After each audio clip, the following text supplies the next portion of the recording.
Season 15 ends with the invasion of time, which sees the Doctor, Leela, and K9 make their way to Gallifrey for somewhat unclear reasons. We don't have a particularly certain idea as to what is going on right from the beginning, and neither does Leela. So this lets the audience explore things with the companion to an extent, something that makes a lot of sense for this show. If you do have a mystery that largely involves the Doctor and his actions, it is absolutely the right call to frame this through the lens of the companion.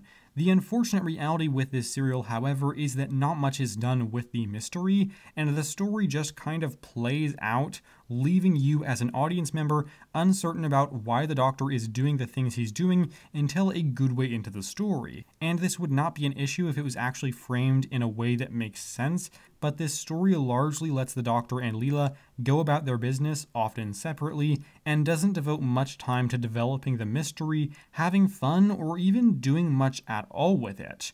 I was just left often bemused by the Doctor's actions and left waiting for the story to give a semi-decent explanation, which was ultimately just about exactly what you'd expect. It's not that this takes a ton away from the serial, but I do think it does cloud the lens you're viewing the story through, and adds to the lack of interesting things this one is doing. And that is really what I think about when I take a step back and look at the invasion of time. Despite having an awful lot to play with throughout 6 parts, it really does very little with these elements, which is quite a shame, I feel, because you could have had another great story set on Gallifrey, but this one really doesn't bear much of a resemblance to The Deadly Assassin, particularly with regards to the actual quality of these serials. And one thing I do commend the former story for doing is rather successfully towing the line of giving us information about Gallifrey in a largely intriguing way, which fits within the mystery of the serial, even though it also goes in a bit of a new direction without things becoming too mundane or boring. Because up to that point, we had known quite little about the ongoings of the place, and I don't think the planet of the Society of the Time Lords becomes boring the more you know, but I do think they are less interesting and entertaining when you fail to actually utilize them. In the Invasion of Time, we have Gallifrey serving as the backdrop for the story, and the civilization is relatively straightforward and familiar. Now, that was to an extent done in the case of The Deadly Assassin, but I believe they did a much better job of having a genuinely engaging mystery in that one, and having some quite gorgeous sets on Gallifrey, which really managed to balance this sort of grand feel to the place with the mystery that was being played with. It's a little bit hard to articulate the way I feel about these two stories' respective treatments to the Time Lords and Gallifreyans, but to boil it down simply, I largely liked the way The Deadly Assassin handled them, but I didn't feel they were used in a particularly interesting manner in the Invasion of Time. I also think it's worth noting that there are 0 female Time Lords once again. There are some female Gallifreyans, but it's largely the same thing that we saw with The Deadly Assassin. I can't think of a reason, a story explanation as to why this is. It's just kind of the way they've portrayed Gallifrey up to this point. Now, obviously, things will change very soon, but it's interesting that they chose to portray Gallifrey in this way, and I can't think of a real reason why there's no representation of basically anybody other than white men in this story and previous Gallifrey stories, at least when it comes to the Time Lords themselves. Again, some of the Gallifreyans were women this time, but it's worth paying attention to the way that people are portrayed and thinking about why that is, because as far as I can tell examining this story, there's no real reason that the Time Lords need to be portrayed as only men. And concerning the supporting characters this time around, they don't add a ton to the story. None of them are particularly memorable, but I did enjoy the presence of Rodan a fair amount, as well as Barusa to an extent, but the rest of them are utterly forgettable. It is nice that Classic Who is able to have a number of supporting characters while also allowing for time with our leads due to the length of the stories, but unfortunately sometimes they don't do much with those characters. Another rather lackluster element of this one is its villains. Our first look at the Vardens comes rather early in this story, and their design is, fine. It is serviceable, but there's certainly not that much there. But setting aside the actual design, it is clear that they have an important role to play within this one, but they never really feel particularly menacing. They don't have very much of a presence to them, they are just kind of there. The Vardens are certainly some of the most forgettable classic villains, but I guess they worked well enough for what this serial is doing. I feel like I have talked a fair amount about the things that didn't work for me in The Invasion of Time, but if I'm being perfectly honest, I did enjoy the serial on the whole. Sure, it doesn't actually do a ton of interest, or have particularly compelling villains, or a noteworthy side cast, and it does make Gallifrey and the Time Lords relatively uninteresting in the way that they are portrayed, especially when compared to their utilization in The Deadly Assassin, but it's kind of fun. I don't have much I can say in defense of this one on a story level other than, I don't know, I enjoyed watching it. I liked seeing the Doctor and Leela exploring Gallifrey and getting mixed up in the situation and meeting these new people and just all the random things they got up to this time around. Is it great? No. Is it good? Not necessarily, but is it fun? For me, it is. It really teeters right on the edge for me between being an episode I can actually call good and one I don't feel justified in giving such a distinction to, and falls just short in my books. One of the aspects to this story that does definitely remain entertaining throughout comes in the form of the main characters, which really helped to make this one as enjoyable for me as it was. Despite the unclear decisions the Doctor makes this time around, he's still a good lead for the show, and I liked watching him throughout, especially when he is with Leela. He has some genuinely good lines in this, and as usual, he is quite an entertaining character. The dynamic of these two is solid. It's definitely different to what we've gotten before with companions, and I just find Leela to be a rather solid companion. She's quite strong and is able to look after herself rather well. I do wish the writer of this one had given our two leads more time together, but it's a testament to both of their characters that they are able to perform so well on their own. And K9 is also just a genuinely fun addition to the dynamic. I find that his lines don't always hit home, but they work about 70% of the time, and that's good enough for me. I don't know, I just have a soft spot for the dog. This is definitely a longer story, but fortunately it wasn't one where I felt its length was too much of a hindrance to my enjoyment.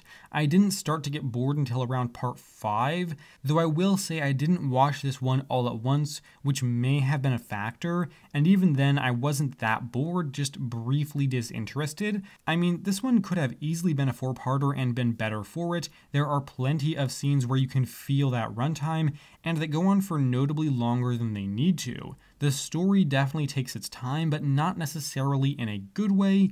It did hurt this one a bit that it was as long as it ended up being, because they didn't do enough interesting things with the story to justify that runtime, and I do wish it hadn't been 2.5 hours, but honestly I doubt that this one would have been improved that much at 4 parts given the treatment of the actual material we saw in the final version. I think the most apt comparison I can make between this one and another serial is The Time Monster, which was one that I just had fun with. It probably made even less sense than this story, but it didn't matter all that much because what I took away from my experience watching it was a sense of just unforgiving, dumb fun. I'm not overly critical of the flaws of either of these stories, probably because they are able to balance them to a reasonable degree with sheer entertainment.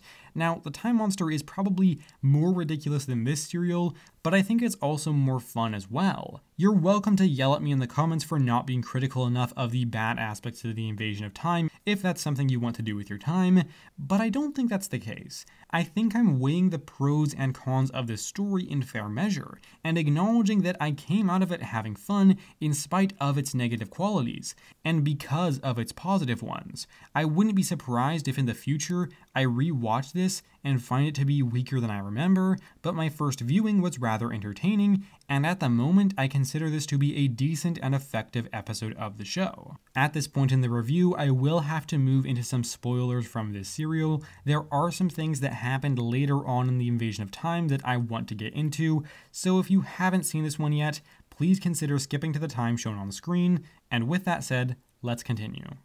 So one of the things we get in here is more time inside the actual Tardis. The last time I can remember seeing much of this was all the way back in season 1, and there have been a couple of things here and there in between, but not all that much that I remember, and I thought that was kind of neat. It was pretty clearly just rooms from random buildings that we were told were part of the Tardis, but I didn't take much issue with that.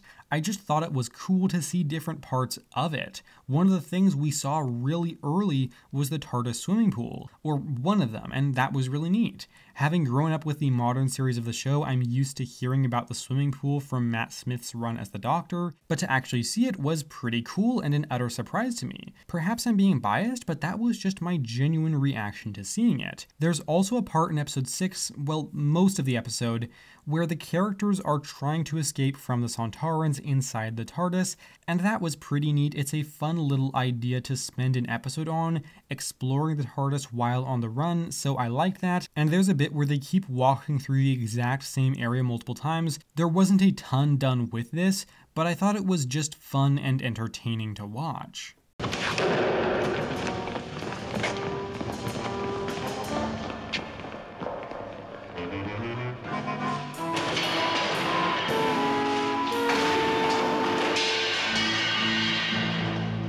So I went into this one thinking it was a Sontaran story, only to find out, oh, they don't show up until the episode 4 cliffhanger, so they're only in a third of this serial as the main villain. The serial basically goes, aha, surprise villain, they were here the whole time, and it's like, okay, so what? Who cares? The only way they really connect to what we had already established is that the Sontarans like to invade.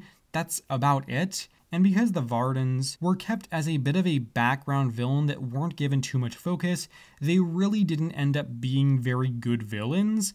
And with the Sontarans, I didn't find them to really work very well either. I mean, they're just kind of there, you know? They aren't very memorable. I remember Styr and Lynx from the previous stories, and I think that they both worked well the way that they were used, but this time around, not only do I not remember the names of the Sontarans, but I just didn't find them to be very compelling as foes. I mean, the Sontaran getting eaten by a plant and having his hand shaken by the Doctor was pretty dark and comedic, even though he didn't end up actually getting dissolved before he was rescued. But other than that, they're either chasing the Doctor, talking about invading, or just shooting people, and what can I say? I think this is their worst appearance in the show up to this point. And probably the most noteworthy thing about this story is the exit of the companion Leela. She's been around for 1.5 seasons, and here we see Louise Jameson leave the show. Now, I've really liked her as a companion. Leela feels quite different to, honestly, all of the ones who have come before her, and her dynamic with the Doctor is genuinely unique. She stands up for herself a lot more than others, and is able to manage things on her own, proving herself to be not only capable, but just a strong character on the whole, despite the show's continued over-sexualization of her. So, being a fan of the character and the relationship of these two leads, I couldn't help but find Leela's exit from the show to be disappointing. When she said that she was going to stay on Gallifrey because of some random 20-somethings guy whose name I do not recall, I was completely surprised. This came so far out of left field, it makes Marx look like a capitalist, okay? That's how far out there this was. The two characters had very little interaction in the actual story, so when she said she was staying because of some man she just met, I mean, come on. It's just a bad and unoriginal way to write the character off. Just, here's a man, no more adventures for you, stay put. I didn't necessarily hate it, but it was both a shock and a disappointment. Not only is it out of nowhere, but I also don't feel like it makes sense for this character, you know? I get why Susan ended up settling down to help people with a human, or why Jo did, but Leela, I don't think I buy that. I don't think it fits with what we've seen from the character up to this point. And that does bring me to the fact that this is the 4th time the show has written off a female companion in this way, by saying, here's a man, you're done. And it just feels like not only is it cliche, but it is its own cliche within the actual show because they've done it so many times. And I do think that it partly worked for Susan, though not entirely, didn't make any sense with Vicky, and made a reasonable amount of sense with Jo, despite not being the greatest of exits.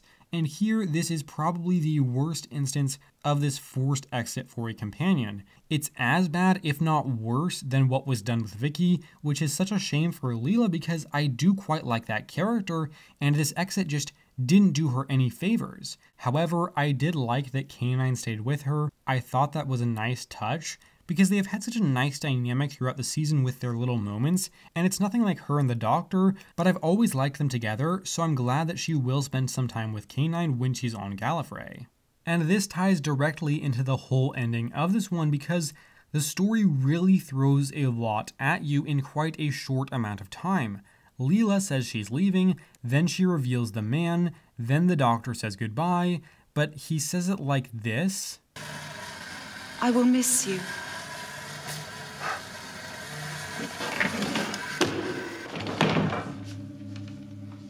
I'll miss you too, Savage. And I mean, really? Then we have a final moment of silence with K9 and Leela thinking about the Doctor, then a joke with the Doctor pulling out a box labeled K9 Mark II, which doesn't make sense to me, but honestly I find it to be rather amusing. And then we get this kind of strange ending with the Doctor smiling at the camera. It's just a lot, and it's all in a rather short amount of time, so I just didn't think the ending of this story was very good, especially Leela's exit, but as I said, at least the joke was pretty neat. Overall, I had a pretty good time with this serial, and found it to be rather enjoyable. Our characters work well both together and alone, despite the Doctor's unclear decisions, and all three of them are key to making this story as fun as it is. Though lacking in substance and ultimately not being as good as I wanted it to be, this was one that I liked a decent amount, and I'm going to give The Invasion of Time a rating of 6.75 out of 10. And that does it for today, everybody. If you have any thoughts on this story, feel free to share them down below, and I do hope to see you around an upcoming Sunday for a review/overview of Doctor Who Season 15 on the whole, and if not, that is absolutely fine, so long as you know that I appreciate your time here today. And with that said, thank you very much for watching, take care, and have a lovely week. Man, I just wish he'd taken her to Gallifrey. Can't take Sarah to Gallifrey.